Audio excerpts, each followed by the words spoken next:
Hello everyone, once again welcome back. Student, आज हम बात करेंगे फंडामेंटल ऑफ मैनेजमेंट में हमारा नेक्स्ट टॉपिक जो है मॉडर्न अप्रोच से, जिसमें हम बात करेंगे मैकेंजी 7S फ्रेमवर्क की। ठीक है स्टूडेंट, प्रीवियस वीडियो लेक्चर में मैंने डिस्कस करे हैं मॉडर्न अप्रोच में सिस्टम अप्रोच, कंटीजेंसी अप्रोच। ठीक है, वो हम डिस्कस कर चुके हैं। आज हमारा टॉपिक है 7S फ्रेमवर्क, जो कि एग्ज़ाम के पॉइंट ऑफ व्यू से भी एक इम्पॉर्टेंट टॉपिक है और आपकी इस जो भी आपका ये सब्जेक्ट है मैनेजमेंट, इसका मोस्ट इम्पॉर्टेंट टॉपिक है। तो आप इस टॉपिक को बहुत अच्छे से प्रिपेयर करिए और नोट डाउन भी कर लीजिए एग्ज़ाम के पॉइंट ऑफ व्यू से, क्योंकि इस तरीके से मैं स्टूडेंट जो भी टॉपिक आपको बता रहा हूँ कि ये टॉपिक इम्पॉर्टेंट है, आप उसको बहुत ज़्यादा अच्छे से एक तो कवर अप कर लीजिए, दूसरा उसको नोट डाउन भी कर लीजिए, क्योंकि एग्ज़ाम में हम लोगों को बहुत ज़्यादा हेल्प मिलती है इस तरीके से अपनी सब्जेक्ट को प्रिपेयर करने में। ठीक है, so let's start McKinsey 7S framework. सबसे पहले हम इसका थोड़ा ओवरव्यू स्टार्ट करते हैं, है क्या। ठीक है, तो सिंपली अगर मैं आपको बताऊं मैकेंजी 7S फ्रेमवर्क है क्या, तो मैकेंजी 7S फ्रेमवर्क में हम बात करेंगे इंटरनल फैक्टर्स ऑफ ऑर्गेनाइजेशन। जैसा कि हमें पता है भाई, किसी भी ऑर्गेनाइजेशन की अगर हम बात करें तो उस ऑर्गेनाइजेशन की जो सक्सेस है, उस ऑर्गेनाइजेशन के जो अचीवमेंट ऑफ गोल्स हैं, ऑब्जेक्टिव्स हैं, वो उसके इंटरनल एनवायरनमेंट पे डिपेंड करता है। ठीक है, यानी कि हमारा इंटरनल एनवायरनमेंट कैसा है और उसमें कौन कौन से मोस्ट इंपॉर्टेंट एलिमेंट हैं जिनको हम कंसीडर कर रहे हैं। तो स्टूडेंट, वही हम एज अ 7S फ्रेमवर्क इस टॉपिक में कवर अप करने वाले हैं। जैसे कोई भी एक ऑर्गेनाइजेशन है, उस ऑर्गेनाइजेशन को हम क्या कर रहे हैं, रन कर रहे हैं। ठीक है, मैं कोई भी ऑर्गेनाइजेशन रन कर रहा हूँ, तो सबसे पहले मैं क्या करूँगा, इंटरनली एनालिसिस करूँगा। ठीक है, या फिर अगर कुछ चेंजेस मुझे चाहिए, जैसे मुझे लग रहा है कि मेरी ऑर्गेनाइजेशन की ग्रोथ नहीं हो पा रही है, ठीक है, या फिर मैं जो भी मेरे ऑब्जेक्टिव हैं वो मैं कंप्लीट नहीं करवा पा रहा हूँ, या मेरे गोल्स हैं वो हम अचीव नहीं कर पा रहे हैं, तो उस केस में आप क्या करोगे, इंटरनल एनालिसिस करोगे और ये देखोगे कि भाई कौन कौन से इंटरनल फैक्टर हैं जो मोस्ट इंपॉर्टेंट रोल प्ले करते हैं। ठीक है, और उनको आप किस तरीके से एक तरीके से स्ट्रक्चराइज कर सकते हो ताकि आप फाइनली जो भी आपकी डिज़ायर रिजल्ट्स हैं आप उनको अचीव कर लो। तो वो यहाँ पे स्टूडेंट बात कर रहे हैं। तो अगर मैं 7S फ्रेम की बात करूँ, तो जो ये 7S फ्रेमवर्क है किसी भी ऑर्गेनाइजेशन की सक्सेस के लिए, ठीक है, बहुत ज़्यादा इंपॉर्टेंट एस्पेक्ट है। जैसे कि मैं यहाँ पे बात कर रहा हूँ स्ट्रक्चर की, सिस्टम की, स्टाइल की, स्ट्रेटेजी, स्किल, और उसके बाद हम बात कर रहे हैं स्टाफ। ठीक है, जो कि क्या है, मोस्ट इंपॉर्टेंट एलिमेंट है किसी भी ऑर्गेनाइजेशन का। तो वो यहाँ पे हम बात कर रहे हैं student.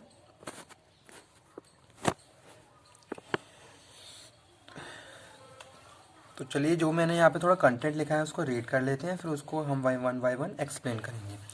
McKenzie 7S framework was develop in the late 70s। याद रखिए, हमने बात करी थी मॉडर्न अप्रोच, कंटीजेंसी अप्रोच, जो 1960s की बात थी, लेकिन अगर हम मैकेंजी 7S फ्रेमवर्क की बात करें, it was develop in the late 70s by the MC McKinsey company, यानी कि एक कंपनी थी मैकेंजी, जिन्होंने क्या करा, इस 7S फ्रेमवर्क को डेवलप किया।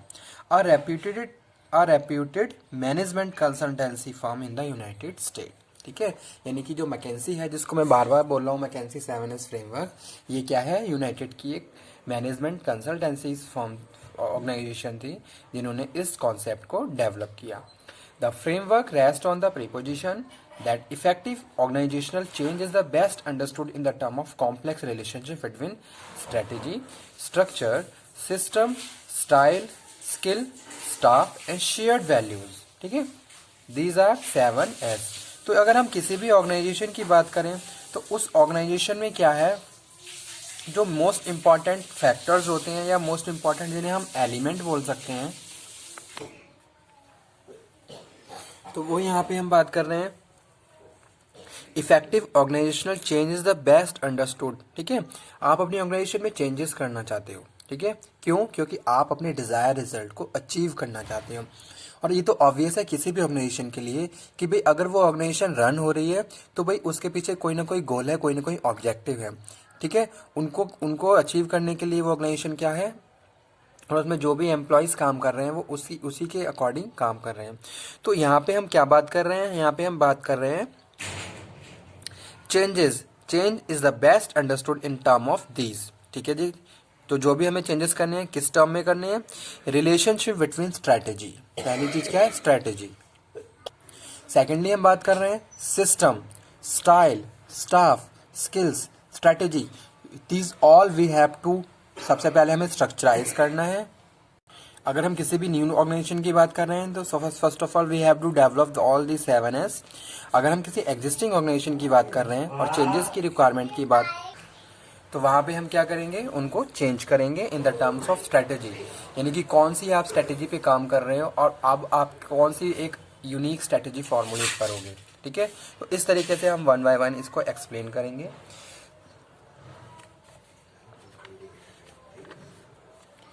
तो यहाँ पे हम बात कर रहे हैं the relevance of model to management, strategic management is based on 7S which stand policy area with long term. ठीक है, तो कहीं ना कहीं ये सारी चीजें हमारी क्या है, पॉलिसी इम्प्लीमेंटेशन, फॉर्मुलेशन, इम्प्लीमेंटेशन, क्या प्रोसीजर है, क्या रूल्स एंड रेगुलेशन हमारी ऑर्गेनाइजेशन में है, उन सारी चीजों को यहाँ पे हम कंसीडर कर रहे हैं जो लॉन्ग टर्म हमारी ऑर्गेनाइजेशन में अप्लाई किए जाते हैं। ठीक है, यहाँ पे अगर हम 7S फ्रेम की बात कर रहे हैं तो स्टूडेंट इसमें कुछ सॉफ्ट एलिमेंट्स भी होते हैं, कुछ हार्ड एलिमेंट भी होते हैं। ठीक है, hard element in the terms of कि भाई उनको हम इजीली चेंज नहीं कर सकते। एक बार अगर आपने उनको फॉर्मुलेट कर लिया या फिर एक बार आपने उनको सेट कर लिया तो आप बार बार उनको चेंजेस नहीं कर सकते। जैसे कि हम स्ट्रक्चर की बात कर रहे हैं, ठीक है, आपने अपनी ऑर्गेनाइजेशन का स्ट्रक्चर डेवलप कर लिया एक बार, तो ऐसा नहीं है कि आप उनको इजीली बार बार चेंज कर सकते हैं या फिर उसको रीडेवलप कर सकते हैं।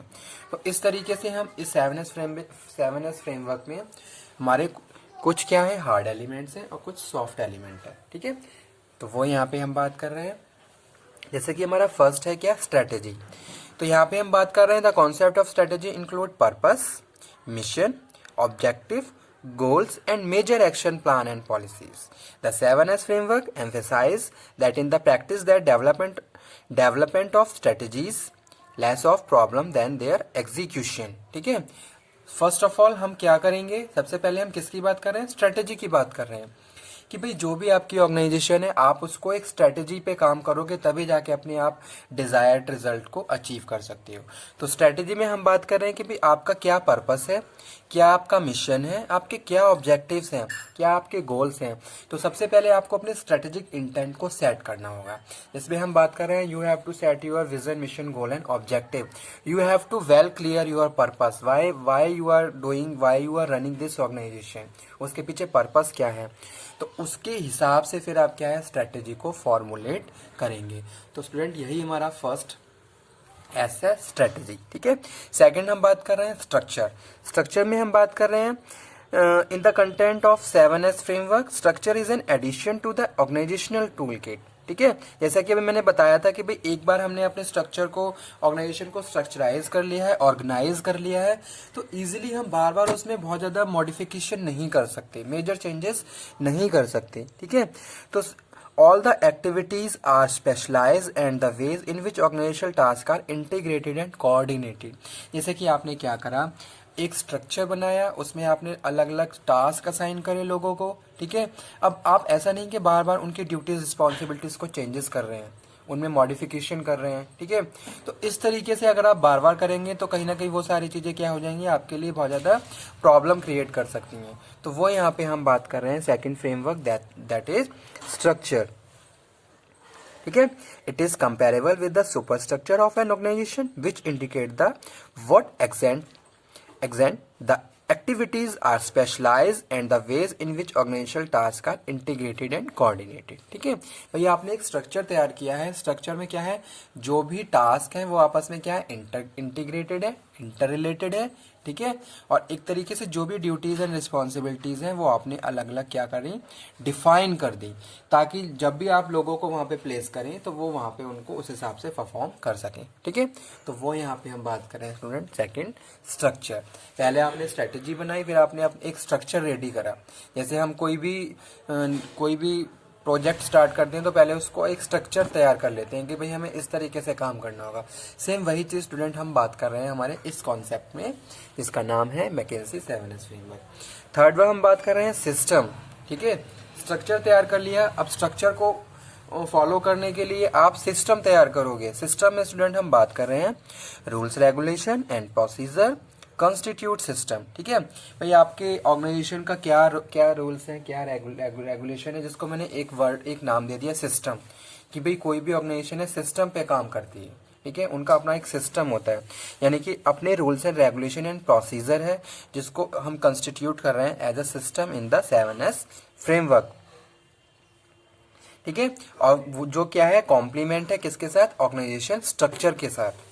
The system may be called the infrastructure and the include subsystem relating to the production planning, control, cost accounting procedure, capital budgeting, recruitment, training and development, planning and budgeting, performance evaluation etc. ठीक है, तो इस तरीके से ये दोनों चीजें आपस में क्या है, इंटर रिलेटेड है। जहाँ हमने स्ट्रक्चर की बात करी और अब हम किसकी बात कर रहे हैं, सिस्टम की। स्ट्रक्चर को फॉलो करने के लिए हमने क्या करा, एक स्ट्रक्चर बनाया। अब स्ट्रक्चर में हमने क्या करे, सिस्टम को इम्प्लीमेंट कर दिया, यानी कि रूल्स एंड रेगुलेशन भी वहां पे हमने क्या कर लिए, इंटर रिलेटेड कर दिए, इंटीग्रेट कर दिए उसके साथ। ठीक है, जहां हम बात कर रहे हैं किसकी, जो किससे रिलेटेड है, हमारे प्रोडक्शन प्लानिंग से रिलेटेड है, यानी कि जो भी हमारे फंक्शंस हैं ऑर्गेनाइजेशन के उससे रिलेटेड है। ठीक है, अगर हम किसी एक पर्टिकुलर डिपार्टमेंट की बात करते हैं तो उसको रन करने के लिए वहाँ पे बहुत सारे रूल्स एंड रेगुलेशन होते हैं, यानी कि एक सिस्टम है, जितने भी लोग हैं उस डिपार्टमेंट में वो सिस्टम में काम कर रहे हैं। ठीक है, तब जाके फाइनली वो अपने अपने टास्क को परफॉर्म कर रहे हैं, यानी कि वो स्ट्रक्चराइज हैं। स्ट्रक्चराइज होने के बाद एक सिस्टम है जिसको वो फॉलो कर रहे हैं, तो वो यहाँ पे हम बात कर रहे हैं। नेक्स्ट है staff, which is most important element and S of any organization. The term staff carries of specific meaning 7S framework. It refers the way organization induct young recruits in the mainstream of the activity and manner in which they manage their career as a new entrant develop into managers. यानी कि जो भी आप, जिन भी लोगों को आप higher कर रहे हैं एज अ स्टाफ, ठीक है, वो वहाँ पे क्या कर रहे हैं, वो वहाँ पे एंट्री कर रहे हैं, और एंट्री करने के साथ साथ बहुत सारी चीज़ों को वो क्या कर रहे हैं, एग्जीक्यूट कर रहे हैं। ठीक है, जो भी, जैसे सपोज आपने किसी एक पर्सन को किसी एक पर्टिकुलर पोजीशन के लिए हायर किया, तो वो क्या करेगा, जो भी वहाँ पे एक्टिविटीज है वो उनको परफॉर्म करेगा। ठीक है, और धीरे धीरे क्या करेगा, वो अपने आप को क्या कर रहा है, चेंज कर रहा है, डेवलप कर रहा है। ठीक है, from the lower position to higher position, तो वो यहाँ पे हम बात कर रहे हैं एज अ स्टाफ में। तो स्टाफ भी क्या है, मोस्ट इंपॉर्टेंट एलिमेंट है। नेक्स्ट है स्किल्स। स्किल्स में हम बात कर रहे हैं, skills refers to the distinctive competence. ठीक है, सबके पास अलग अलग स्किल्स हैं और वो उसके हिसाब से वो क्या है, अपने आप को मैनेज कर रहे हैं। A person who is in the on the position of manager, he must be possesses managerial skills, and the person who belongs to production department, he must be possesses technical skills. तो वो यहाँ पे हम बात कर रहे हैं skills की, जो मोस्ट इंपॉर्टेंट एलिमेंट है। ठीक है, it reflects the dominant skills of the organization, consists of competence in the terms of engineering skills, ठीक है, और competence in the area of new product development, customer services, यानी कि अब अगर हम मार्केटिंग की बात करें, then you have to proper skills, किस तरीके से आप अपने कस्टमर को डील करोगे, किस तरीके से आप उनको परसुएट कर सकते हो, मोटिवेट कर सकते हो, यानी कि जो भी एक स्पेसिफिक एरिया से आप बिलोंग करते हैं उस एरिया के according you have to acquire and purchases such kind of skills, ताकि आप अपने साइड पे अपनी जॉब, अपनी रिस्पॉन्सिबिलिटी को प्रॉपर परफॉर्म कर सकें। ठीक है, जैसे कि अगर मैं मैनेजर HR डिपार्टमेंट में हूँ तो मेरे पास प्रॉपरली मैनेजरियल स्किल्स होने चाहिए। ठीक है, किस तरीके से अपने लीडर, अपने सबऑर्डिनेट को डील करूँगा, उनको किस तरीके से लीड कर रहा हूँ, ठीक है, क्या हमारी फंक्शनिंग है, किस तरीके से मैं उनको सजेशन दे रहा हूँ, किस तरीके से प्रॉब्लम डे टू डे जो लेबर प्रॉब्लम्स हैं उनको सॉर्ट आउट कर रहा हूँ।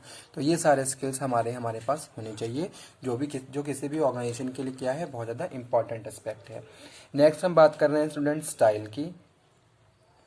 स्टाइल क्या है, style is another variable which में determine the effectiveness of organisational change effort. ठीक है, यानी कि स्टाइल भी क्या है कि इंपॉर्टेंट है। अब आपने अपना स्ट्रक्चर रेडी करा, अपना सिस्टम बनाया, अब उसमें भी आप एक स्टाइल को ऐड कर सकते हो। ठीक है, आपने सिस्टम तैयार करा, आपने रूल्स एंड रेगुलेशन तैयार करे, अब उन रूल्स एंड रेगुलेशन को किस हिसाब से आपको, जैसे कि हम बात करते हैं किसकी, फैक्ट्री एक्ट की। ठीक है, अगर कोई फैक्ट्री रन हो रही है तो फैक्ट्री एक्ट के प्रोविजन के अकॉर्डिंग रन होगी। अब जो प्रोविजन, जो रूल्स एंड रेगुलेशन गवर्नमेंट ने बनाए हैं वो सबके लिए इक्वल है, हर कंपनी के लिए इक्वल है। ठीक है, हर ऑर्गेनाइजेशन के लिए क्या सेम है, लेकिन हम उनको किस हिसाब से अप्लाई करेंगे, ठीक है, वो हमारे ऊपर डिपेंड करता है। ठीक है, तो वही स्टूडेंट यहाँ पे हम बात कर रहे हैं स्टाइल की। ठीक है, यानी कि आप कितने कॉम्पिटेंट हैं कि आप अपने हिसाब से काम भी करें और साथ के साथ आप गवर्नमेंट के रूल्स एंड रेगुलेशन को फॉलो भी करें। तो वही हम बात कर रहे हैं यहाँ पे स्टाइल में, विच में determine the effectiveness of organisational change effort. The style of an organisation becomes evident through the pattern of action to the top management team over a period of time. ठीक है, यानी कि हम बात कर रहे हैं कि भाई एक टॉप मैनेजमेंट है, वो ये डिसाइड कर रहा है कि भाई किस तरीके से सारी चीज़ों को मैनेज करते हुए फाइनली हम अपने रूल्स एंड रेगुलेशन को भी फॉलो करें और फाइनली हम अपने डिजायर रिजल्ट्स को अचीव करें। तो वो यहाँ पे हम बात कर रहे हैं। नेक्स्ट है सुपर ऑर्डिनेटेड गोल्स। ठीक है, तो यहाँ पे हम बात कर रहे हैं these are fundamental ideas around which a business build. ठीक है, कुछ फंडामेंटल आइडियाज जो हमारे बिजनेस के लिए बहुत ज़्यादा इंपॉर्टेंट होते हैं, वो चीज़ें भी यहाँ पे हमारे लिए इंपॉर्टेंट रोल प्ले कर रही हैं। Which is business is build and which constitute the main values. ठीक है, यानी कि हम कोई भी ऑर्गेनाइजेशन रन कर रहे हैं तो हमारी कुछ ना कुछ वैल्यूज़ हैं, कुछ ना कुछ हम हमारे हमारे क्या वैल्यूज़ हैं, हमारे क्या एथिक्स हैं, किस पे हम काम कर रहे हैं, तो वो भी किसी भी ऑर्गेनाइजेशन की सक्सेस के लिए मोस्ट इंपॉर्टेंट एलिमेंट होता है। ठीक है, जैसे सपोज बहुत सारी ऑर्गेनाइजेशन है, बहुत सारी कंपनीज हैं जो सोशल रिस्पॉन्सिबिलिटी को बेयर करती हैं। ठीक है, सोसाइटी के एक्सपेक्ट से भी बहुत ज़्यादा सर्विसेज प्रोवाइड करवा रही हैं। तो हम जैसे सपोज आप किन एथिक्स पे काम कर रहे हो, आपकी क्या वैल्यूज़ हैं, तो हर ऑर्गेनाइजेशन में आपको ये डिस्क्रिमिनेशन देखने को मिल जाएगा, सबकी वैल्यूज़ अलग अलग होती हैं। तो वो स्टूडेंट यहाँ पे हम बात कर रहे हैं। ठीक है, ये टॉपिक कवर अप हुआ जिसमें हमने बात करी मैकेंजी 7S फ्रेमवर्क। तो यही क्या है, 7S फ्रेमवर्क है जो किसी भी ऑर्गेनाइजेशन की सक्सेस के लिए बहुत ज़्यादा इंपॉर्टेंट है, जिसको अर्ली 1970s में डेवलप किया था by the management consultancy firm of USA। ठीक है, okay, thank you very much.